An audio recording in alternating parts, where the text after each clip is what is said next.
안녕하세요. 경기도 한 조용한 마을에서 혼자 살고 있는 이은이라고 합니다. 창문을 열면 웅장한 숲이 보이고 계곡물이 흐르는 소리가 들리는 이곳에서 노년을 만끽하고 있어요. 제 과거를 떠올리면 지금의 삶을 살게 될 거라고 상상도 못했어요. 지난 날을 떠올리면 힘들고 아프고 고통스러운 날들로 가득한 게 사실이에요. 그래서 지금의 안락한 노후를 감사히 여기며 하루하루를 살아가고 있죠. 저는 남편과 슬픈 이별을 경험한 사연이 있는데요. 그 가정에서 자식들과 미처 말할 수 없을 정도로 큰 갈등을 겪었던 것이 있어요. 그래서 이렇게 글을 쓰게 되었습니다.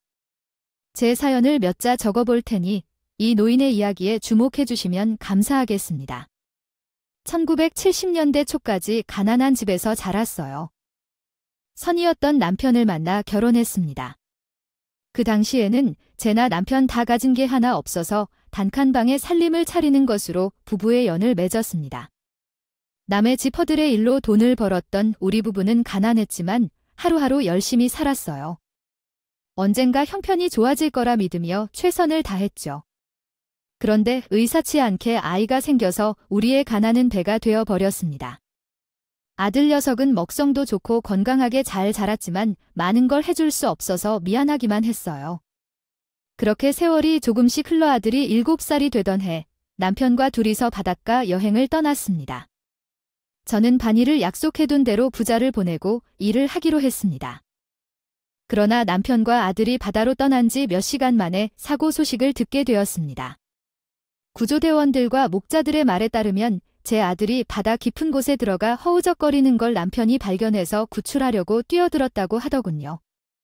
하지만 두 사람은 바닷속에서 나오지 못하고 세상을 떠났습니다.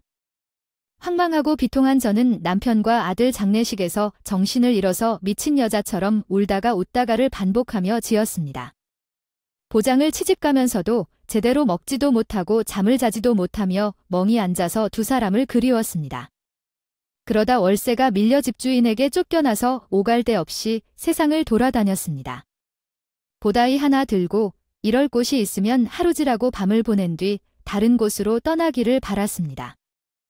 남편과 자식을 잃은 슬픔이 쉽게 사라지지 않아 오랜 시간 동안 방황하며 살다 보니 어느새 제 나이는 30이 되었다. 계속해서 이렇게 떠돌이 생활을 할 수는 없다는 것을 깨닫고 마음을 다잡고 어느 부잣집에 식모로 들어가 살기 시작했습니다. 먹고 자고 할 수 있는 공간이 생겨서 고민하지 않고 식물 삶을 선택했네요. 주인집 부부는 까다로운 면이 있어서 눈치를 보아야 했습니다. 식모로서는 남은 반찬을 먹어야 했는데 조금이라도 신선한 반찬을 먹으면 무매를 일으켜야 했답니다. 그 집에서 10수년간을 살았지만 모은 돈은 겨우 전세금 3천만 원밖에 되지 않았습니다. 먹고자 하는 수식비를 제외하고 돈을 벌었으나 제대로 된 월급을 받지 못해서 그랬습니다. 여하튼 더 이상 부잣집 식모일 하지 않고 독립해서 혼자 살기 시작했는데 제가 할 수 있는 일을 찾아봤지만 파출부 말고는 아무것도 없었어요. 나이가 환갑이 지났으니 일을 시켜주는 곳이 하나도 없었죠. 그래서 먹으며 살림을 봐주는 것으로 돈을 버면서 지냈습니다. 이 나이가 되도록 해놓은 것도 없고 마음을 나눌 친구도 하나 없어서 무척 외롭기도 했습니다. 그래서 더 늦기 전에 친구라는 존재를 만들고 싶어서 동사무 주차하는 봉사활동에 나가기로 했습니다. 거기 오는 사람들은 좋은 사람들일 테니 좋은 일도 하고 친구도 사귀기로 했죠. 그런 인연이 된 봉사자들은 나이가 제각각이었지만 다들 저를 환대해 주었고 서로로 연락을 했습니다. 주고 받았습니다. 또 한 달에 한 번씩 모여서 고기를 먹기도 하고 좋은 시간을 보냈습니다. 그러던 중 새로운 봉사자가 있었는데 저보다 4살이 많은 남자였습니다. 그 사람은 다른 봉사활동을 줄이고 다른 활동을 찾다가 우리 동사무소 모임에 들어오기로 결정했습니다. 그 남자는 손끝이 무서워서 봉사할 때 완벽하게 처리했어요. 자기보다 훨씬 나이가 많은 독거 노인의 집을 방문하면 다른 사람들이 생각하지 못한 부분까지도 고쳐주기도 했습니다. 예를 들어 장판이 심하게 낡았다면 새로운 장판을 깔아주고 벽에 곰팡이가 보인다면 손수 도배를 해주었다가 돌아왔습니다. 그래서 그 남자로부터 봉사하는 것에 대해 제대로 배워가며 즐거운 시간을 많이 보냈습니다. 그 남자를 자주 따라다니던 친한 다녀였는데 서로에 대한 이야기를 자주 나눴습니다. 똑같이 사별한 사실을 알게 되어 많은 공감과 위로를 서로에게 주며 가까워졌습니다. 저는 그를 친구로만 생각하려 했는데 그는 저를 여자로 봐주고 새로운 사랑을 하길 바랐어요. 말자씨, 우리도 늙기 전에 연애해보는 것이 어떨까요? 망하게 무슨 소리예요? 누가 들으면 욕해. 아저씨, 욕을 하든지 말든지 무슨 상관인가요? 난 말자씨가 너무 좋아요. 봉사하는 동료로는 좋지만 여자로서도 무척 좋습니다. 아저씨, 난 누굴 다시 만나고 싶다는 생각 없어요. 남편과 아들이 죽고 난 뒤로 누구와도 사랑할 계획 같은 건 없다는 말이에요. 그러자 그 남자는 사랑을 계획해서 하는 것인지 또는 그냥 마음대로 행동하는 법을 알아야 한다고 말했다고 합니다. 그는 또한 자신을 남자로 받아들이면 아름다운 하늘에 있는 남편과 아들도 다 이해할 것이라고 덧붙였다고 하더군요. 몇 번이나 한기로 눈물을 흘린 나를 포기하지 않는 사람이었습니다. 인생은 60부터라는 속담을 아십니까? 우리는 60대도 곧 아닙니다. 더 늦기 전에 한 번은 청춘 같은 사랑을 해보자고요. 나는 그런 사랑을 포기하지 않을 겁니다. 배 아저씨는 좋은 분이라는 것을 알지만 그가 계속 이렇게 하면 너무 불편합니다. 우리는 그냥 친구처럼 함께 봉사하며 지내자고 하였습니다. 그러니까 봉사와 사랑을 함께 경험하면 어떨까요? 매번 내가 매달릴 듯이 고백하는데 그만 받아주십시오.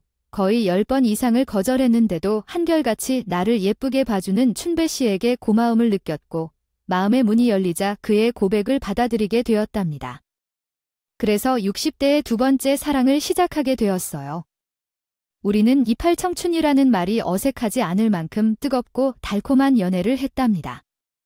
놀이공원에 가서 곰돌이 머리띠를 쓰고 놀이기구를 타기도 했고 젊은이들이 많은 홍대에 가서 맛집을 돌아다니기도 했죠. 그동안 세상의 즐거움을 모르고 살았던 저에게 춘배 씨가 많은 행복을 주었네요. 우리는 1년 동안 진심으로 사랑하다 보니 서로가 함께 늙어가야 할 것을 깨달아 결혼을 결심하게 되었어요. 그래서 처음으로 춘배 씨의 집에 가기로 했다.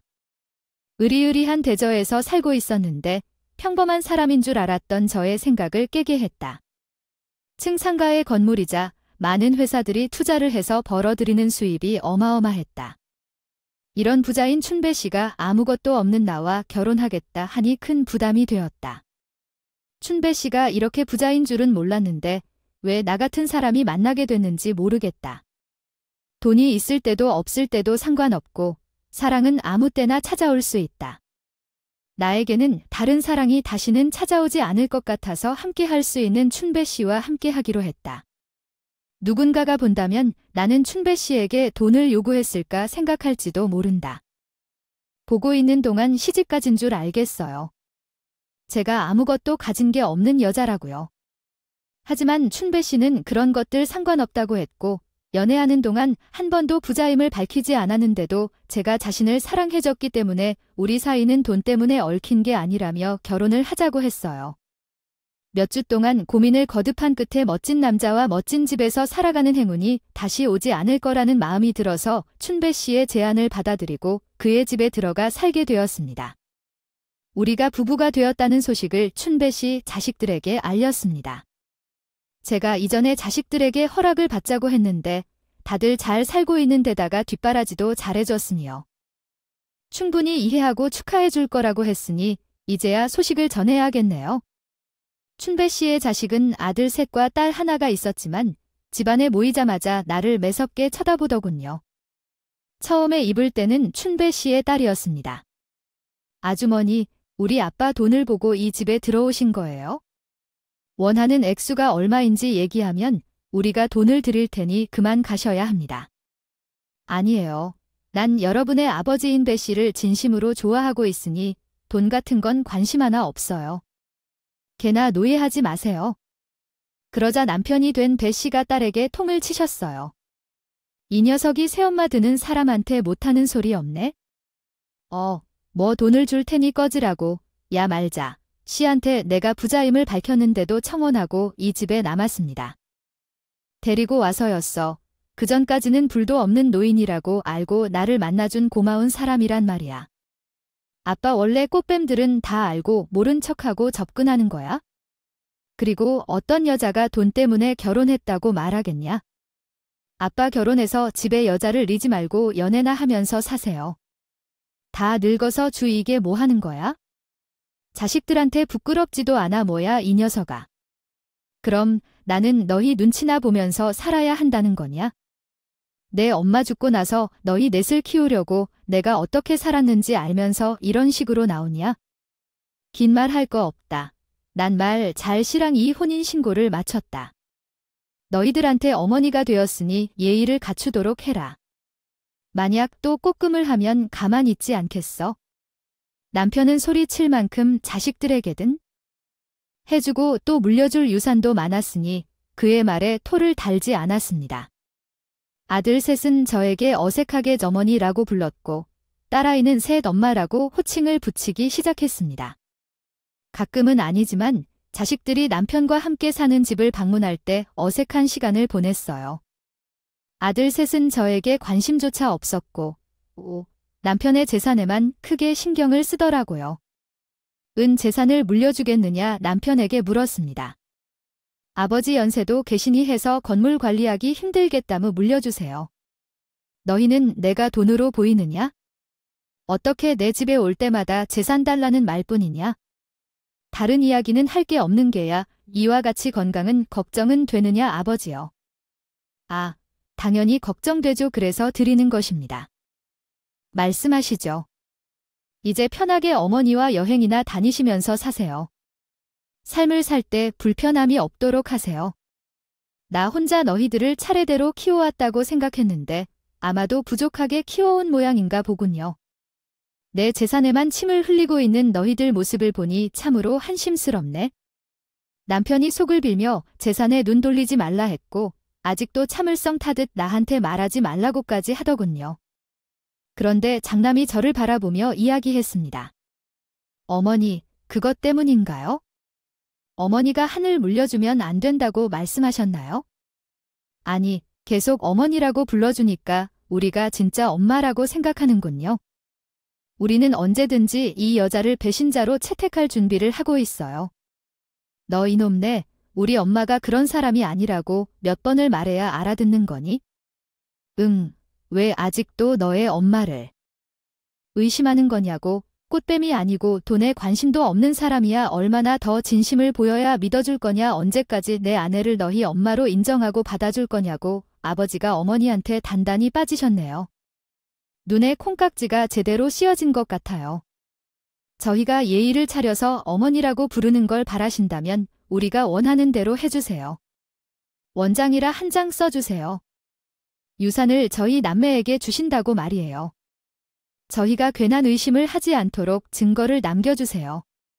남편은 벌써 자기가 죽길 바란다고 흰소리를 하긴 했지만 자식들이 저에게로 와야 한다는 걸 보고 싶지 않아 유언장을 작성했습니다. 자신이 세상을 떠나면 모든 재산을 자식에게 내세게 불어주세요. 주겠다는 내용으로 유사하게 써주었는데 그제야 자식들이 안심하는 분위기가 되었습니다. 그날 이후 자식들은 명절 때만 집에 왔습니다. 사실 가끔씩 그렇게 오는 걸 생각하면 제 마음이 편했습니다. 봉거리지 않은 여자로서의 제 모습에 대한 시선이 부끄러웠던 가시 방석에 앉아있는 기분을 느꼈습니다. 그럴 만도 했죠. 남편은 애처로서 제게 얼마나 행복하게 해주었는지 매일 웃음꽃이 피었습니다. 이렇게 행복해도 되나 싶을 정도로 빵같이 웃게 하는 순간이 많았어요. 거의 5년 동안 매일 붙어 있었는데도 사소한 다툼을 한 번도 해본 적이 없었습니다. 가끔은 하늘을 보며 세상을 떠난 전 남편이 보내준 사람으로서의 경험이 수백 번이나 느껴졌습니다. 느껴지기도 했습니다. 저와 남편은 할 만큼 주름도 많이 늘었고 흰머리도 무수히 늘어서 건강을 많이 챙기려고 노력했습니다. 저는 식단을 저염분으로 준비하고 몸에 좋은 현미밥과 채식 위주의 식사를 차렸고 남편은 건강 보조식품을 잔뜩 사놓고 저와 나눠 먹었습니다. 그런데 언젠가부터 남편이 소화가 잘 되지 않는다며 화장실을 자주 갔습니다. 여보, 속이 안 좋아. 채소만 먹었는데 왜 그러지? 그래, 요즘 계속 배가 아프네. 그런데 뭐, 심각한 거겠지? 일시적인 거 같으니까 너무 신경 쓰지 마. 어떻게 신경을 안 써? 먹은 게 많지도 않은데 화장실에서 고생하고 있잖아. 아무래도 안 되겠어? 오늘 병원에 가서 검사를 받아보자. 됐네요, 말자씨. 내 몸은 내가 잘하니까 그만 좀 걱정하세요. 그는 고질 부리며 병원에 가는 걸 피했고 몇 날 며칠이나 소가 안 좋다며 화장실을 자주 오갔습니다. 그러다가 남편이 놀래서 하는 소리에 화장실을 가봤더니 혈변 흔적이 있었어요. 저는 너무 놀라서 그 사실을 들고 즉시 대학병원으로 향했습니다. 오랜 시간을 기다린 끝에 남편의 차례가 와서 진료와 검사를 받았는데 의사 선생님께서 안타까운 표정으로 남편과 제게 보였고 검사 결과를 알려주셨습니다. 박춘배 어르신, 이런 소식을 전하게 되어 죄송하게 생각합니다. 대장암 말기이며 이미 다른 장기에 전이가 되어 수술이 불가능한 수준이라고 해요. 이 소식에 저도 너무 놀라 말도 못했고 들은 말을 믿을 수 없어 차차 설명해 달라고 말씀드렸습니다. 한 번 더 의사 선생님께서 말씀을 듣자 팔다리에 힘이 빠지면서 덜덜 떨리기 시작했습니다. 선생님, 그럼 제 남편은 가망성이 없는 겁니까? 치료해 나을 수 없는 건가요? 죄송합니다. 원하시면 항암 치료를 받게 해드릴 수 있습니다. 하지만 암이 사라지는 건 거의 불가능하다고 보셔야 합니다. 너무 늦게 오셔서 어쩔 수 없게 됐네요. 결국 모든 건 저희 탓입니다. 남편을 옆에서 제대로 살피고 챙겼어야 했는데 장안 말기가 눈치도 채지 못하고 아무런 도움을 주지 못했으니 말이죠. 저는 슬픔과 자책감이 뒤섞여 뜨거운 눈물이 흘렀고 그의 얼굴을 보며 미안하다는 말을 수십 번 뱉었습니다. 미안해, 미안해, 여보, 모두 내 탓이야. 아내로서 역할을 제대로 못한. 내 탓이라고 그러자 남편은 온화한 미소를 짓고 대답했습니다. 그게 무슨 소리야? 이게 왜 당신 탓이야? 여보, 당신과 5년 이상을 행복하게 살았잖아. 그거면 충분해. 당신 없이 수십 년 더 살아가는 것보다 이렇게 재밌게 살아온 게 훨씬 값진 것 같고 행복했다고. 난 여의치 않으니까 그만 집으로 돌아가서 마지막을 준비하도록 해. 내 걱정 없지만 당신의 보살핌을 받으며 저승으로 떠나고 싶네. 죽겠다는 말을 아무렇지 않게 하는 게 어떻겠니? 여보, 다른 방법은 없을까? 미국에서는 암말기 환자를 살리는 약을 개발했다고 뉴스에서 본 것 같은데 우리가 미국에 가서 당신의 병을 고쳐보자. 그것도 다음이 적당할 때나 감히 할 말이지. 나처럼 온몸에 전이 된 사람은 하느님이도 고칠 수 없다고. 그 말에 나는 오해를 하며 나는 남편을 잡아먹는 팔자로 태어났을까 봐오. 한 번도 아니라 2번이나 남편이 죽는 걸 보고 있어야 한다. 당신이 나를 만나지 않았으면 이런 일이 일어나지 않았을지도 모르겠다고 제 탓을 했다. 하지만 남편은 다시 한번 나와 함께한 5년의 세월이 평생에서 가장 행복한 시간이었는데 말하지 말라며 집으로 돌아가 또 다른 추억을 만들어 보자고 했었다. 그래서 남편은 치료를 포기하고 병원에서 준 약을 가져가 집으로 돌아갔다.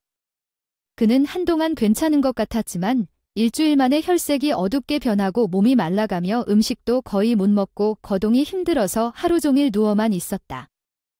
이런 상황에서 자식들은 심호흡도 하지 않았어요.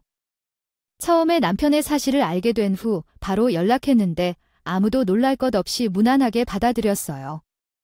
3개월이 남았다고 해서 급박한 마음에 자식들에게 매일같이 전화를 걸었어요. 아버지 시간이 많이 남지 않았어요. 빨리 와서 자신 들어야 해, 집으로 와라고 했지만 끝까지 감정적인 모습을 보이지 않았어요. 제가 그렇게 노력하자 그는 그만하라고 했어요. 여보, 나가 자식을 잘못 키워서 그렇다.